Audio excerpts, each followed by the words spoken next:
So I recently just bought my first entry-level condo, 1.4 million, and I'm creating this video to reflect on whether I made the right financial decision. Now don't get me wrong, I'm grateful to be in this position. And here's the challenge. This isn't just an investment property, it's a matrimonial home. But I don't want just a home that we live in. I want to ensure that it isn't a liability. I want it to become an asset so that we can actually profit from it if we choose to sell it 3 to 5 years down the road. So in this video, I broke it down to 3 different parts. The first part, why I chose to buy a resale condo over a resale HDB. And the second part, how much I actually paid, including all the hidden costs and the real net returns after all the costs. And on part 3 of this video, I'll talk about the difference between investing in property versus investing in stocks. By the end of this video, you have a clearer picture on what makes most sense for your own goals. And to be upfront, I have a bias. I prefer stock investing so much more as compared to property investing because I've seen the benefits of stock investing and it is so much more fuss-free as compared to property investing. And also, I'm not an expert in property investing. This is just me documenting my personal first-hand experience. This video isn't about convincing you which is better. It's about closing the knowledge gap so you can make the best informed decision based on clarity rather than on FOMO or on fear.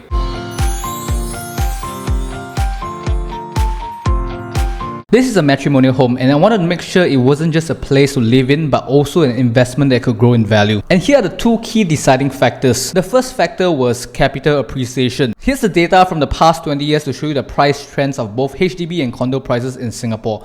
Blue represents HDB while red represents condo price. As you can see, based on facts, history and data, buying a resale condo could be a better choice for capital appreciation. And the second factor is that we wanted to look for a dual key unit. For those unfamiliar, a dual key unit is essentially one property split into 2 separate living spaces with its own entrance each. You can live in one and rent out the other, all while maintaining your privacy. It's like owning 2 properties but without the additional buyer's stamp duty. ABSD is basically a tax for Singaporeans who wants to buy a second property, and it is a hefty tax of 20-30%, which defeats the purpose of trying to buy a property for investment purposes. This layout was a game changer for me because it solves multiple important needs. It allows me to collect rental income from the second unit without paying ABSD taxes, and I'll reveal what's that rental income later on. This setup allows me to still have our privacy and still be able to offset major expenses like our mortgage, maintenance fees, and a lot of other costs which I'll show you later, which allows me to eventually have a higher return on investment on my property. Now, I'm not saying resale HDBs are bad choices. They are a great option for those looking for affordable housing in a long-term home, but for me, this was combining lifestyle with a long-term financial investment strategy. A resale condo with a dual key layout gave us the best of both worlds, a home to live in and an asset that could generate income and appreciate over time. So here's part 2, how much I actually pay, including the hidden costs and the projected net return on investment for this property. So I bought this property at 1.4 million. I will use 3 different projection rate, 4%, 5% and 6%. Let's start with using a 5% growth for the next 3 years.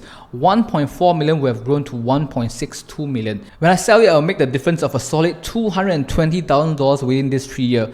And if I just put a 25% down payment of $350,000 and I make $220,000, which means I make a solid 62% ROI on my capital, right? By now, if you're a property owner, you realize that it's not like that count one. Let's see how fast that figure strings when you add up all those costs. Okay, so the first upfront cost you typically need to pay is obviously your down payment, which is about 25% of your property value. If it's a $1.4 million property, you realize you need to set aside about $350,000. Okay, and then the second thing you have is this thing called your buyer's stamp duty. It's basically a tax which you need to pay Singapore government just to own a property in Singapore. Okay, it ranges from 1 to 6%. If it's a $1.4 million property, you realize that the buyer's stamp duty is about $40,600. Okay, but wait, there's more. Obviously, I don't have a $1.4 million in cash to pay for this property, and that is why I have to take a loan. So after I down 25%, I'm taking a loan on 75% of the property value, okay, which it's about $1,055,000. Okay, so I got a 2.8% fixed rate about last year, and on third year, hopefully it drops at least 2%. So you realize that the interest cost, the total cost I have to pay in the next 3 years is over here, as you can see. Okay, let's round it up to about $80,000. Okay, this is just for interest cost alone. And what else? And because it's a matrimonial home and we'll be staying in this home, there will be renovations and finishing costs. Okay, we spent about a good $100,000 just for this. Okay, and then you also have your monthly maintenance cost. It's about $359 a month. You times that by 3 years, we are set back about 12.9k. Okay, and then there's your annual property tax just to own a property in Singapore. Over 3 years, it will set us back at about 3.1k. And then you have your legal fee, okay, which is paying your lawyer just to set up the contract to buy and sell the house. Okay, it costs us about 2.3k. So if you do it 2 times, let's just say it's about 4.5k. And then you have this thing called your agent fee, where you pay a commission to your property agent for helping you transact in that property. So using a 2% commission rate with 9% GST on the commission, you realize that it total up to about $35,000. And then there is miscellaneous costs as well, which is your utilities, your Wi-Fi, your upkeep, which is your aircon maintenance, your cleaning and whatnot. We calculated it's about $15,800 for myself. So what's the total cost with the down payment? So it's about $642,308. So this is where the rental income comes in. With a 2.2k per month rental income, it gives us about $79,200 in rental income over 3 years, bringing down our total net cost to $570,000. Okay, so the question now is, what is the net annualized return after cost? Okay, so assuming a 5% growth rate for 3 years, 1.4 million grows to 1.62 million. So we have an outstanding loan of about $982,000 on the 36th month. Okay, so our gross proceeds will be our sale value minus our outstanding loan, which gives us about $637,000, you can see. So the question is, what is the net proceeds after cost? So you realize our cost total right now is about $570,000. So if you minus the gross proceeds minus the cost, you realize you have about $67,000. Okay, that is the net profit after every cost. So what's the ROI? So the ROI is basically $67,660 divided by the total cost, which is the total capital outlay of $570,000, which gives us a 11.8% ROI after 3 years. Okay, this is using a 5% projection rate once again, giving us about a 3.9% annualized return. Okay, so what if I had a 4% or a 5% or 6% projection? Okay, so I did the math. Okay, so if I had a 4% growth, it will be 1.3%, 5% will be 4%, and then if it's a 6% growth, it will be 6.8% annualized return. Okay, but this is with the 2.2k monthly income. Okay, what if I didn't have it? What if I didn't have this dual key option to be able to rent out that? Doing the math, because of how much cost associated with living in a property, having a 4% and 5% growth rate, right, without that income, right, I would have lost money. Okay, only if it grows at 6% would I have at least a 2.3% annualized. So while property can grow a wealth, you can see for yourself that after adding all the hidden costs, the real ROI of the property goes down significantly. So this is part 3. This is the difference you need to know when it comes to property investing and stock market investing. Now let's compare if you're just investing in stocks. This is just speaking from my personal experience, who would have an entirely different set of experience. So if you take a look at this table, you get a clearer comparison. If you sell your property within the first 3 years, there's this thing called a seller stamp duty up to 12% if you sell it under the first year. And then there's this thing called your buyer stamp duty. If you're buying a private condo, it's going to be about 4 to 6% extra on top of your property value. And then if you're looking to buy a second property under your own name, you have to pay ABSD, which is 20% of the property value. If the property value is $2 million, you have to pay an extra $400,000. If it's your third property, it's 30%, that's $600,000.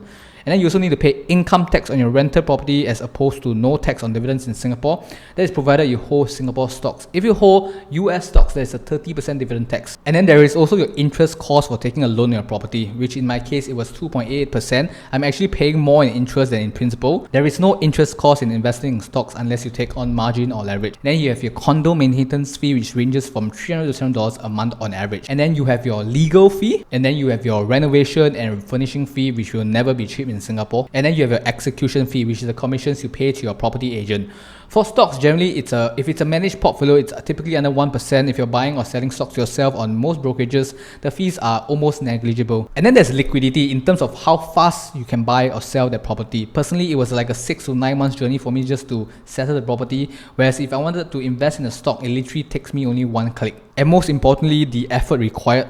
I personally do not enjoy the process of buying a property in Singapore just because of how much effort it requires, from buying the house, the liaison with the bankers, the lawyers, the agents, the homeowners, the tenants, contractors, whatnot, and the amount of hours traveling to the bank, the lawyer's office, the house, the renovation. It was just a really, really intense experience for me.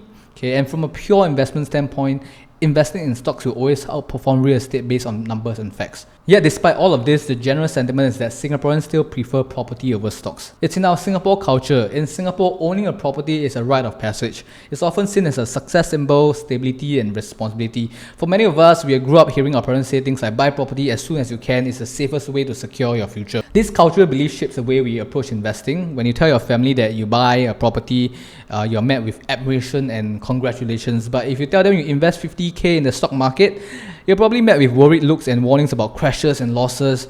But if you zoom out and you look at all the data, stocks have consistently delivered higher returns over the long term. The key is knowing what you're investing in and closing that knowledge gap. At the end of the day, this is a deeply personal choice. It's not about saying property is better than stocks or vice versa. It's about understanding how both fits into your financial and life plans and what makes the most sense for you. And that is the reason why I still chose to buy a private property in Singapore. Your investment strategy shouldn't just be about chasing the highest returns. It should also align with your lifestyle, your comfort level, and your long-term goals. For some people, the security and tangibility of a property makes it the perfect fit. For others, the flexibility and the compounding power of stocks offers more freedom and growth. The key is finding an asset allocation that balances both, so you're not putting all your eggs in one basket, but building a portfolio that makes sense for you both financially and holistically. So before you make a decision, ask yourself, what kind of investor are you? What are you really building, and how can you create a strategy that not only grows your wealth but also support the lives that you want to live? When you have that clarity, that question isn't about property or stocks, it's about how to make them both work for you. So if you had $500,000 today, how would you allocate it? Property, stocks, or combination of both? Let me know in the comment section. I'd love to hear your thoughts. If this video gave you a fresh perspective, hit like and subscribe for more real conversations about building wealth. Thanks for watching, and I look forward to seeing you in the next video.